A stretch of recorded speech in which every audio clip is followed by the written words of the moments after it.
Acabei de receber um kitzinho de teclas que eu comprei pelo eBay. É um kit de 10 teclas pro teclado da marca Cherry, mas que serve no teclado que eu tenho aqui, que é o SteelSeries SteelKeys 7G.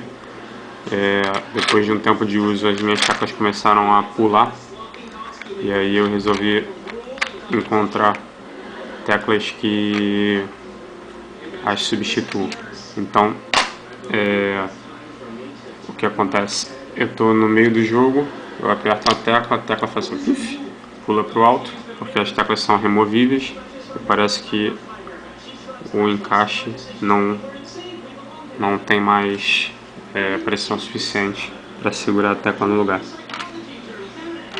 Então, eu vou mostrar aqui as teclazinhas e espero que elas tenham valido a pena. Essas aqui são vermelhinhas, é um kitzinho de 10 teclas. Veio num envelope normal, dentro do envelope veio essa embalagenzinha.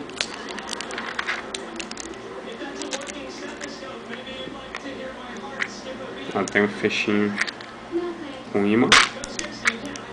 Show de bola. Legal porque essa caixinha de plástico eu posso até reutilizar. Para deixar guardar um fonezinho mais simples, ó. Uma caixinha bonitinha.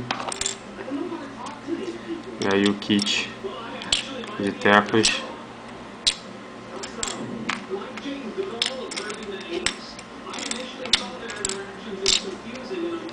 Tá aqui. Setinhas. E WASD mais QIA. Aqui. São essas as teclas. Depois eu vou mostrar lá no teclado. Tá aqui.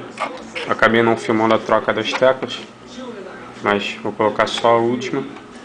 As teclas são bem mais firmes, o encaixe é bem mais firme que das originais, mesmo quando as originais estavam novas, quero dizer, ou seja, isso aqui vai ser bem mais difícil de soltar um dia. E aí estão as setinhas.